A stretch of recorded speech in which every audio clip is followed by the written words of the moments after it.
నమస్కారం. ఈరోజు మనం ప్రొఫెసర్ జయశంకర్ బడిబాట కార్యక్రమం గురించి మనకు అందిన సమాచారాన్ని ఒకసారి వివరంగా చూద్దాం. ముఖ్యంగా ఈ ప్రభుత్వ పాఠశాలల్లో పిల్లల చేరిక పెంచడమే కదా దీని లక్ష్యం.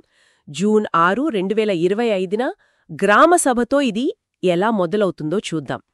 సరే, దీని కాస్త చూస్తే జూన్ 6న గ్రామ పంచాయతీ దగ్గర జరిగే ఆ గ్రామసభకు ఎవరు హాజరవ్వాలన్నదే ఆసక్తికరంగా ఉంది. అంటే ప్రధానోపాధ్యాయులు, టీచర్లు, పంచాయతీ సిబ్బంది, అమ్మ ఆదర్శ పాఠశాల కమిటీ సభ్యులు, అంటే వీళ్ళు స్కూల్ డెవలప్మెంట్ కోసం కదా. అవును, తల్లిదండ్రులు, స్థానికులు ఉండే కమిటీ అది. అలాగే స్వయం సహాయక బృందాలు, అంగన్వాడీ టీచర్లు, ఊరి పెద్దలు, తల్లిదండ్రులు, అబ్బో దాదాపు మొత్తం ఊరు పాల్గొనేలా ఉంది.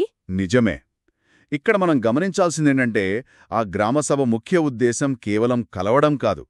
గ్రామంలో 6 నుంచి 14 ఏళ్ల పిల్లలు ఎవరైతే ఉన్నారో వాళ్లందర్నీ ప్రభుత్వ బడుల్లోనే చేర్పించాలి అనొక తీర్మానం చేయడమట. ఇది మాటలతో ఆగేది కాదు, ఒక పక్కా యాక్షన్ ప్లాన్ అన్నమాట. అంటే చాలా సీరియస్గానే తీసుకుంటున్నట్టున్నారు. మరి ఆ రోజేం చేస్తారు? 5 ఏళ్లు నిండిన పిల్లల వివరాలు అంగన్వాడీ టీచర్ల దగ్గర తీసుకుని ఆ మీటింగ్లోనే స్కూల్లో వేసేస్తారట. భలే వేగంగా ఉంది ప్రాసెస్. అక్కడికక్కడే రిజల్ట్ కనిపిస్తుంది. అవును, చాలా డైరెక్ట్ అప్రోచ్. అంతేకాదు, ప్రభుత్వ స్కూల్స్లో ఉండే సౌకర్యాల గురించి కూడా బాగా ప్రచారం చేయాలి అంటున్నారు.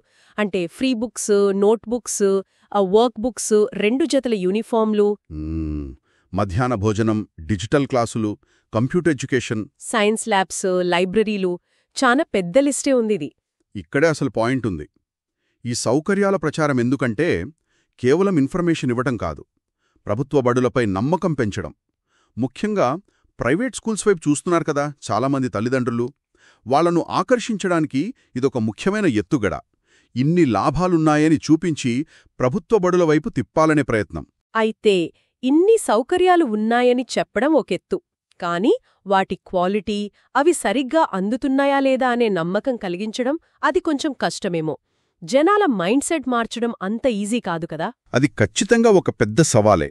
అందుకనే ఈ ప్రోగ్రాం కేవలం కొత్తగా పిల్లల్ని చేర్చడమే కాదు, దీన్ని కొంచెం పెద్ద చిత్రంలో చూస్తే ప్రైవేట్ స్కూల్స్కు వెళ్లే పిల్లల్ని కూడా ప్రభుత్వ బడుల్లోకి తీసుకురావడం ఒక లక్ష్యం. ఇంకా అసలు బడి బయట ఉన్న పిల్లల్ని గుర్తించి వాళ్ల వయసుకు తగ్గ క్లాసులో వేసి కనీస నాలెడ్జ్ నేర్పించడం, ఇవన్నీ కూడా ఉన్నాయి. అందుకే సమాజంలోని అందరి సహకారం తీసుకోవాలి అని మళ్లీ చెప్తున్నారు. ఇది కేవలం ఎడ్యుకేషన్ డిపార్ట్మెంట్ పనే కాదు, ఊరందరి బాధ్యత అన్నట్టు. అంటే ఫైనల్గా ఊర్లో 100% పిల్లలు గవర్నమెంట్ స్కూల్స్లోనే ఉండాలన్నమాట.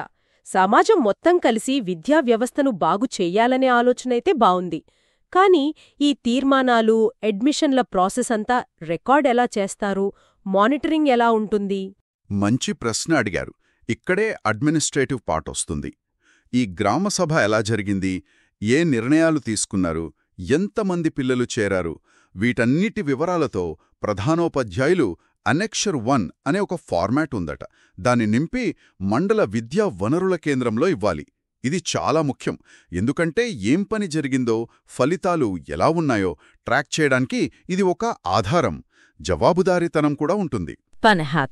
సో ముగింపుగా చెప్పాలంటే ఈ బడిబాట కార్యక్రమం, ముఖ్యంగా ఈ గ్రామసభా ప్లాన్, ప్రభుత్వ పాఠశాలలో ఉన్న వసతులు, వాటి సామర్థ్యాన్ని జనానికి దగ్గరగా తీసుకెళ్లి ఆ సమాజం మొత్తం భాగస్వామ్యంతో పిల్లలందర్నీ బడిలో చేర్పించే ఒక పద్ధతి ప్రకారం వ్యూహాత్మకంగా చేస్తున్న ప్రయత్నంలా కనిపిస్తోంది.